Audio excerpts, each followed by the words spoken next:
Selamat pagi untuk semua. Perkenalkan, nama saya Elizabeth Rika, jurusan Kimia, Fakultas Matematika dan Ilmu Pengetahuan Alam, Universitas Katolik Widya Mandira Kupang. Di sini saya akan membawakan materi tentang aplikasi penerapan dalam ilmu kimia komputasi, terlebih khususnya desain obat baru dengan metode kimia komputasi. Pertama, pengertian kimia komputasi. Kimia komputasi adalah cabang ilmu yang menggunakan hasil kimia teori yang diterjemahkan ke dalam program komputer untuk menghitung sifat-sifat molekul dan perubahannya maupun melakukan simulasi terhadap sistem-sistem besar makromolekul seperti protein atau sistem banyak molekul seperti gas, cairan, padatan, dan kristal cair dan menerapkan program tersebut pada sistem kimia nyata. Contohnya sifat-sifat molekul yang dihitung antara lain struktur, yaitu letak atom-atom penyusunnya, energi dan selisih energi, muatan momen dipol, kereaktifan, frekuensi getaran dan besaran spektroskopi lainnya.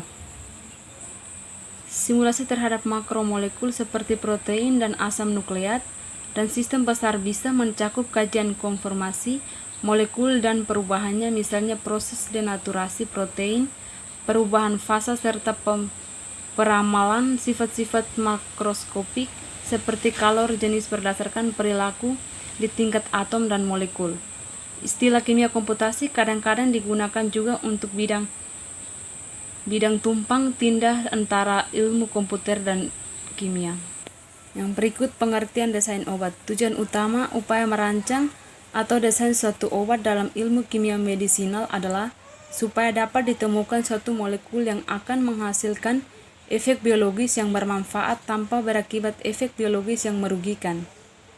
Salah satu contoh, suatu senyawa yang dapat menurunkan tekanan darah dapat juga memiliki efek samping pada sistem saraf pusat.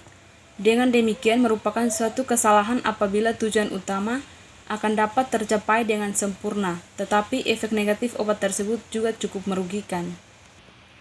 Desain obat dapat dibagi menjadi dua kategori, yaitu secara langsung dan tidak langsung.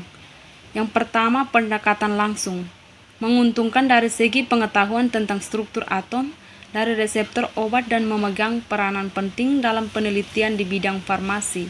Yang kedua, pendekatan tidak langsung, merupakan pendekatan yang diterapkan program penelitian kimia medisinal pada umumnya, di mana tidak ada informasi secara terukur tentang reseptor target. Kedua pendekatan tersebut meliputi optimalisasi suatu senyawa penuntun atau senyawa-senyawa hasil sintesis dari molekul baru.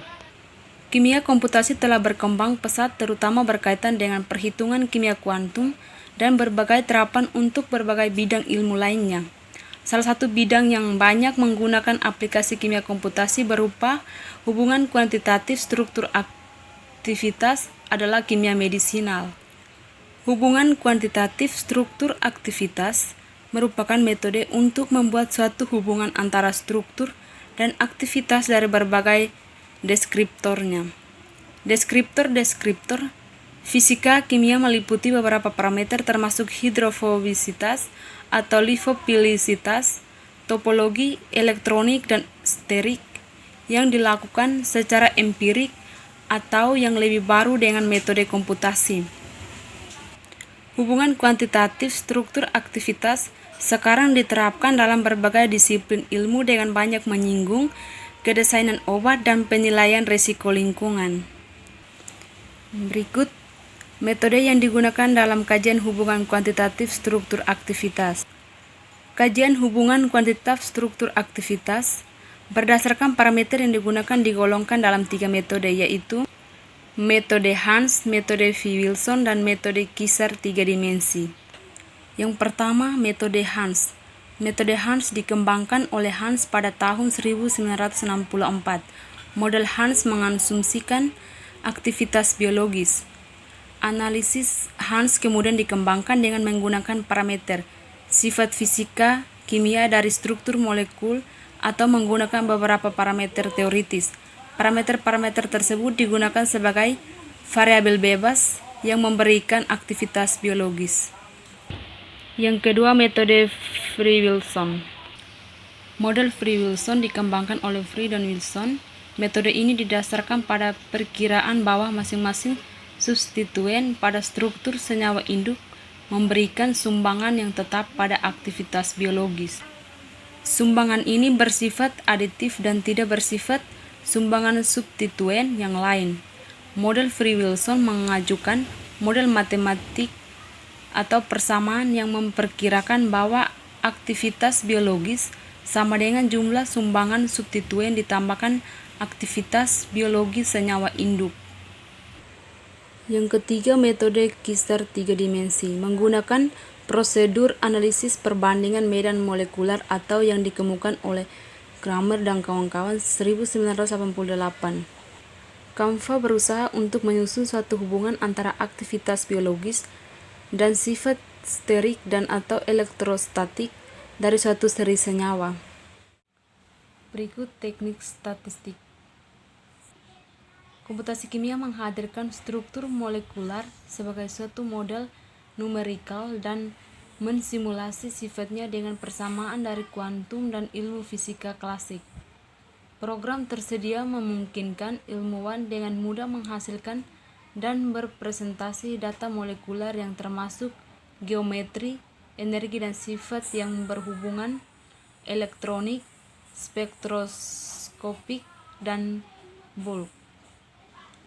Suatu hubungan kuantitatif struktur aktivitas berusaha untuk menemukan hubungan konsisten antara variasi pada nilai-nilai dari sifat molekuler dan aktivitas biologis untuk suatu seri-seri dari senyawa sedemikian sehingga ini aturan-aturan dapat digunakan untuk mengevaluasi keseluruhan bahan kimia baru. Persamaan hubungan kuantitatif struktur aktivitas adalah model linear yang mana merelasikan variasi pada aktivitas biologis kepada variasi pada nilai-nilai dari sifat terhitung atau terukur untuk suatu seri-seri dari molekul. Selama metode untuk mengerjakan secara efisien, senyawa diseleksi untuk menggambarkan chemical sparks dari eksperimen atau perangkat percobaan harus berbeda. Pada sistem berikutnya, senyawa disiapkan yang secara struktural serupa kepada struktur induk. Yang tak anehnya, nilai aktivitas untuk seri-seri dari senyawa akan sering memutar suatu kisaran yang dibatasi juga. Pada kasus ini, senyawa tambahan harus dibuat dan diuji untuk mengisi perangkat percobaan. Perlu untuk mengembangkan suatu pemahaman dari faktor-faktor yang mempengaruhi aktivitas di dalam seri-seri ini, molekul dan menggunakan pemahaman ini untuk memprediksi aktivitas untuk senyawa baru. Dalam rangka memenuhi objektif ini membutuhkan yang pertama, pengukuran data pengingkatan dengan ketepatan cukup untuk membedakan antara senyawa. Yang kedua, seperangkat parameter yang dapat dengan mudah diperoleh dan yang nampaknya akan direlasikan dengan afinitas reseptor. Ketiga, suatu metode untuk mendeteksi suatu hubungan antara parameter dan data ikatan hubungan kuantitatif struktur aktivitas, dan suatu metode untuk memvalidasikan hubungan kuantitatif struktur aktivitas.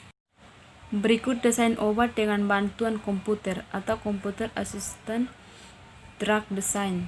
Computer Assisted Drug Design atau CADD biasa juga disebut Computer Assisted Molecular Design atau CAMD, merupakan aplikasi komputer lebih terkini sebagai perangkat dalam proses desain obat. Perlu diketahui bahwa komputer hanya merupakan perangkat pembantu untuk meningkatkan pengetahuan menjadi lebih baik terhadap permasalahan kimia dan biologi yang dihadapi. Aplikasi langsung dari CADD yakni membantu membuat dan menemukan suatu ligand prediksi deputatif drug yang akan berinteraksi dengan daerah target pada suatu reseptor. Ikatan ligand dengan reseptor dapat meliputi interaksi hidrofobik, elektrostatik, dan ikatan hidrogen. Selanjutnya, energi sulfasi dari ligand dan bagian reseptor juga penting karena desolvasi secara parsial maupun sempurna pasti menjadi prioritas ikatan.